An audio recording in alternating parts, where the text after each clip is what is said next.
Pojok kiri tak. Pojok kiri.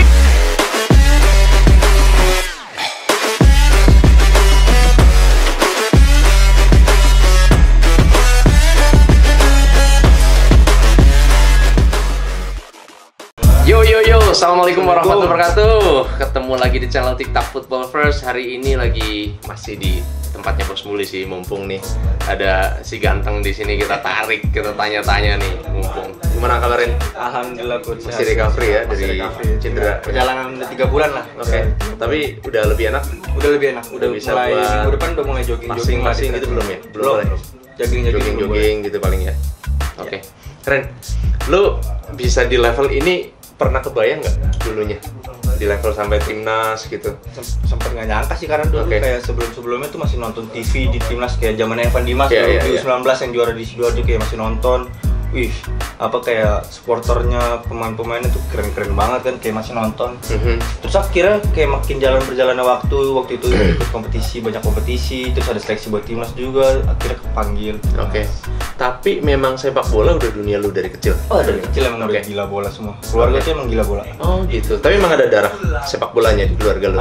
Ya olahraganya aja. Main bola-bola tarkam lah, maksudnya nggak sampai gila bolanya ada setidaknya. Kayak nonton bola bareng, selalu nonton bola bareng kalau ada pemain liga-liga bola. Oke. Lu dulu SSB di mana sih kecil-kecilnya? Aku lah SSB di Asiop. Asiop dari kecil. Dari kecil di Asiop.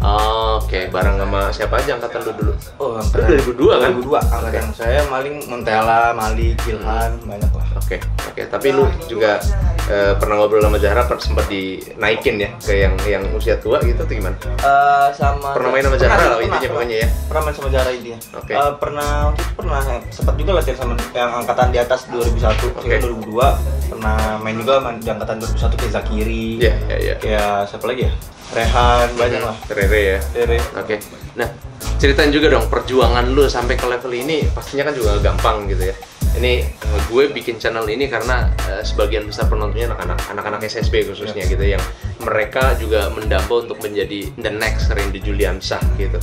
Tapi jangan mikirnya segampang itu buat menjadi the next Randy Juliansyah. Ini Randy yang akan cerita nih. Pasti perjuangannya kayak sulit banget, kayak pas dari ini aja seleksinya aja. Seleksi timnas tuh masih di Jakarta dulu. Belum yang nasional, di Jakartanya aja udah berapa ribu pemain. Kayak seleksi ribuan. Udah banyak banget kayak. Terus kayak pasti ada rasa deg-degan, kayak takut gitu ya. Takut salah, pasti kayak banyak rasa-rasa kayak gitu. Tapi ya kayak banyak berdoa aja sih. Sama ya latihan dari awal itu emang benar-benar harus diingat kita latihan apa aja, kayak kita udah latihan capek-capek, harus hasilnya harus maksimal. Jadi kayak jangan menyanyiakan waktu yang udah kita luangkan buat latihan gitu sih. Turnamen dan liga yang udah diikutin dari zaman lu masih kecil, paling kecil gitu apa aja, Ren? Ingat gak? Waktu itu masih ada JNE, waktu itu umur 10 tahun. Iya, itu ya. Itu turnamen tuh kalau JNE, bukan liga gitu. Turnamen. Terus kalau liga-liga paling liga top score, liga kompas. Sedewasanya ya. U13 waktu itu liga top score. Iya, U13. Juara sama jadi top score juga di liga kompas, peringkat 2 sama jadi top score juga. Kalau turnamen-turnamen yang luar negeri lu pernah juga sebelum ke level timnas? Kalau turnamen paling di Singapura, di Malaysia. Singapura tuh apa eventnya? JSSL ya, kayak gitu. Terus pernah di sama Asiop juga pas di Jepang. Apa ya? Waktu itu ada Barcelona juga, pemainnya AC Milan. Oh iya Junior Soccer World. Iya. Itu Pak Ade pernah cerita tuh. Umur berapa waktu itu? Pokoknya pernah di Jepang tuh. Itu pengalaman itu juga sih. Kayak pernah main sama pemain Barcelona tuh, rasanya kan ya walaupun masih La-Masia-nya kan. Masih di level akademinya, tapi mereka udah dengan brand besarnya, kayak ibaratnya kita baru main tinju tapi ketemunya langsung sama Mike Tyson. Oke. Ini kan jadi momok nih, jadi ketakutan banyak pemain, termasuk pemain muda sih, karena hampir tidak mungkin ada pemain yang tidak cedera gitu. Nah, di cedera lu ini termasuk yang kadang-kadang bikin khawatir gitu. Lu sendiri ngadepinnya gimana? Namanya atlet lah, bukan pemain bola aja, namanya atlet tuh pasti rentan cedera, udah harus siap resikonya. Jadi pemain atlet tuh pasti ada cederanya pasti. Nggak mungkin nggak ada cederanya. Ya kita harus siap mental aja sih. Terus saat pemulihannya juga harus pasti kadang ada ngerasa bosannya, kayak kita harus mencari sesuatu yang baru biar kita nggak ngerasa bosan lagi. Nah, lu pernah nggak kepikiran untuk misalnya lu dibalikin lagi ke usia kecil gitu, lu tetap akan menjadi pemain bola? Tetap bakal jadi pemain bola. Karena dari kecil emang udah dulu dari kecil emang udah sering nonton bola, di dekat rumah juga ada lapangan bola, sering lihat-lihat nonton bola, main takam dulu, gitu-gitu. Lu kan sekarang sama Muli nih ya, MSC gitu, terus dia juga menjadi salah satu agent yang sukses. Tapi lu sendiri kepikiran nggak bahwa di luar sepak bola, maksudnya sebagai pemain itu ada profesi-profesi yang juga menarik di sepak bola gitu? Kayak agent, pelatih, mungkin marketing, fisioterapis gitu. Kalau untuk sekarang sih paling belum kepikiran ke sana. Belum kepikiran sih karena masih muda juga. Oke, tapi seandainya sekarang berpikirlah misalnya lu udah usia 35, mohon maaf ya sekali lagi, misalnya udah nggak laku lagi, udah waktu pensiun gitu, lu udah punya plan B dari sekarang gitu berpikirnya? Paling pengen jadi pelatih. Pengen gitu. nyoba jadi pelatih. Tapi pelatihnya yang level pro? Level pro. Pengen nanganin tim profesional sih pasti. Ini juga mimpi kebanyakan orang sih sebenarnya gitu. Namanya pemain bola pasti kayak rasanya pengen jadi berapa ya, kayak tetap di bola gitu, tapi dengan cara yang lain gitu. Tapi dari sepak bola ini sudah cukup menghasilkan nggak, Bang? Khususnya dari sisi finansial lah, duit lah gampangnya gitu. Lumayan sih. Lumayan ya. Lumayan. Tapi lu tahu nggak kalau di grassroots atau di sepak bola sekolah SSB lah ya, atau grassroots level bawah, itu juga ada pelatih-pelatih yang pendapatannya tuh wow lah boleh dibilang. Itu lu pernah tahu? Enggak pernah tahu. Oke. Ya. Jadi nanti kalau lu nonton channel ini, itu di situ dibuka juga, gua ajak belak-belakan gitu ya, di level grassroots itu pelatih bola yang gajinya antara 10 sampai 20 jutaan lah. Itu cuma ngurusin SSB per bulan. Cuma ada musim-musimnya gitu. Kalau tentunya itu juga ada certain kriterianya, nggak semua SSB. Kalau SSB doang ya bukan berarti mengecilkan SSB, tapi kalau SSB doang biasanya mereka niatnya memang sudah cinta sepak bola, sudah gila bola. Jadi tidak terlalu berharap untuk mendapatkan banyak dari SSB. Tapi ada misalnya kayak sekolah internasional, ada sekolah nasional plus sekarang yang menjadi itu gitu. Lu kalau misalnya diceritain kayak gitu, lu kira-kira tertarik nggak buat ikutan juga nimbrung nantinya? Buat jadi pelatih kayak itu. Tapi untuk di level grassroots gitu, bahwasanya di situ ada pemasukan yang bagus, lu tetap bisa mencintai sepak bola gitu. Why not sih, kenapa enggak? Kayak akhirnya tergiur juga nih. Kayak penghasilannya juga besar kan. Kayak tetap di bola itu. Iya, itu yang penting kan ya. Karena memang kita mencintai sepak bolanya. Oke. Lu di sini selain sebagai anak buahnya Muli, lu ngapain aja nih? Paling maintain diri gitu kan, karena yang gue tau Muli juga sangat care sama pemain-pemainnya. Lu di maintain, diharuskan latihan, diharuskan menjaga badan gitu ya. Program latihan, sama paling terapi aja sih bolak-balik. Disuntar di Royal Progress. Ini bagusnya menjadi anak buahnya Muli karena channelingnya banyak gitu ya. Jadi pasti tercover lah apa-apanya, termasuk ketika cedera ada rumah sakit yang siap menampung. Ya untungnya sih kalau kayak dia pemain timnas ada jaminan atau asuransi dari timnas ya. Jadi good thing gitu. Nah, Ren, untuk bisa menjadi seperti lu, memaintainnya itu berat nggak sih sebenarnya? Di level sekarang ketika lu udah di timnas gitu ya, memaintain agar, karena di luar sana pasti ada saingan-saingan lu yang kerjanya mungkin lebih keras gitu dari lu sendiri. Kayak ya pasti banyak, kayak kalau kita kadang latihan ngendor dikit pasti banyak pemain-pemain lain yang latihan pasti udah gila-gilaan kan, pengen ngebalap kita, pengen ada di posisi kita kan. Jadi kayak, dan itu wajar ya di satu kompetisi, bahkan di satu tim pun ya ada satu tim pun pasti kayak gitu, pengen kadang gue pengen di atas dia nih, pengen di atas dia nih, pengen ngalahin dia nih, pengen jadi pemain inti nih gitu. Pasti ya kita harus siap aja sih, harus siap terima resikonya dan harus siap juga. Makanya kalau dia mau di atas kita juga harus mau di atas dia, jangan mau kalah aja sih. Iya. Di luar sepak bola lu ngapain sekarang? Khususnya lagi kayak pandemi corona sekarang nih. Oh, gue juga buat itu bang. Oke, boleh di-share di sini. Channelnya apa sih? Di Hanif dan Randy Show. Oke, tapi dulu lu pernah punya sendiri kan? Pernah. Tapi waktu itu karena dari timnas jadi agak jarang lah, jadi ditutup akhirnya. Ngisi kontennya lumayan sering sekarang. Sekarang udah mulai lumayan sering karena lagi corona gini kan, ya ngisi waktu luang juga lah. Ya produktif juga kan. Pacaran? Hah? Pacaran? Oh enggak. Memang belum atau udah atau gimana? Karena gue handle Zahar nih, ini lagi digosipin deket-deketin Zahar. Kalau bener nggak sih? Kalau sama Zahar kan emang dari kecil. Oh, udah dari kecil. Sama dekat. Jadi bukan lagi ngedeketin atau pengen pacarin. Kalau Zahar kayaknya udah ada. Kalau Zahar kayaknya udah ada yang lain ya. Dilihat ya ketawanya ya.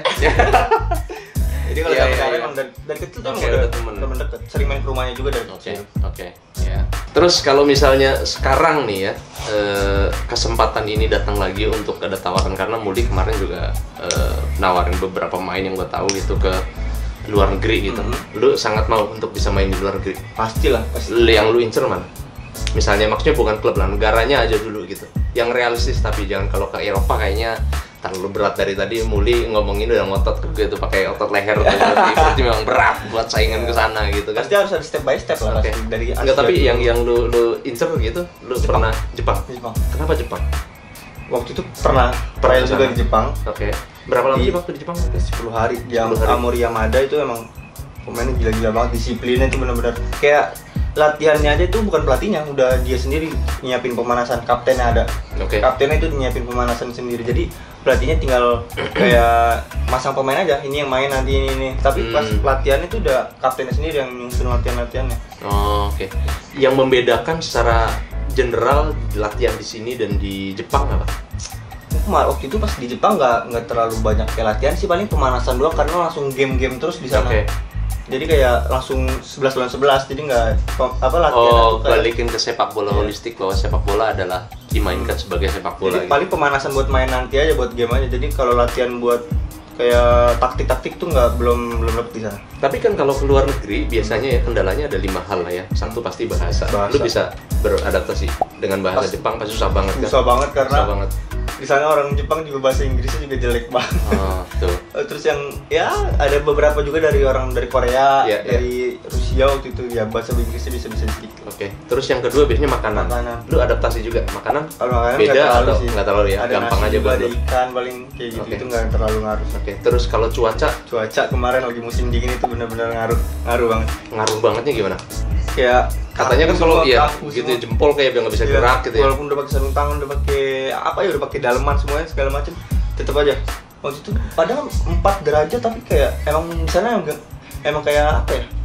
Dinginnya tuh beda, anginnya tuh lebih kencang aja sih. Nafas juga kayak pendek Kenapa berarti. susah banget kayak semuanya, aduh.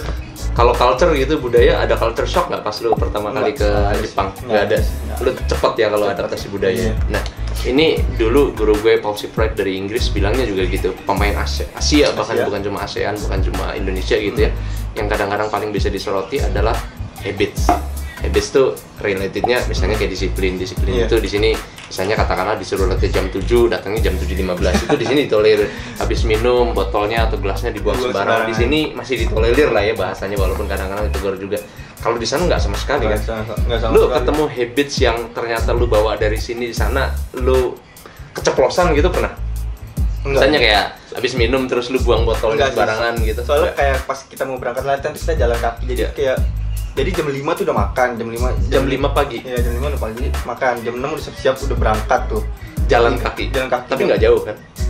15 menit lah. Oke. Di cuaca dingin tapi kan itu juga Jam 5 pagi jam gitu. 5 pagi terus ya Di sana latihan- jam 5 pagi masih agak gelap atau udah terang? Udah terang. Udah terang.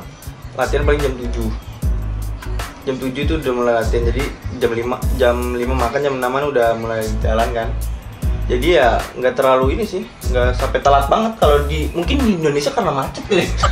Kalau di sana kayak emang di satu komplek Iya, gitu iya, jalan aja, jadi nggak terlalu ngaruh. Kalau fasilitas Wah, kalau beda banget ya. Beda banget Itu kalau memang yang kadang-kadang aduh jadi ngiler jauh banget gitu ya. fasilitas jauh banget sih. Ya, kalau yang pernah keluar negeri apalagi ke Eropa emang Jauh. lihat fasilitas tuh ngiler kayaknya, yang namanya lapangan lapangan kebun-kebunnya itu Iya, lapangan dirawat kayak- gitu. Lapangan kayak tinggal pakai aja di Iya, sana kadang. iya. Kalau Dan di sini kayaknya kan tiap apa ada gitu. Terus- Bahkan taman-taman umum pasti Iya. ada lapangannya, dan lapangannya tuh terawat. di sana kayak bebas gitu mau main silakan. Kalau di sini kan ada Yang ngatur. yang ngatur juga, harus boleh bayar main, berapa jam jam segini, ya, gitu. Kalau di sana banyak, tinggal milih aja mau main di mana. Oke. Enaknya sih gitu. Dari semua yang udah lu dapet ini, lu pelajari ini, apa yang paling berkesan dari sepak bola buat lu? Maksudnya?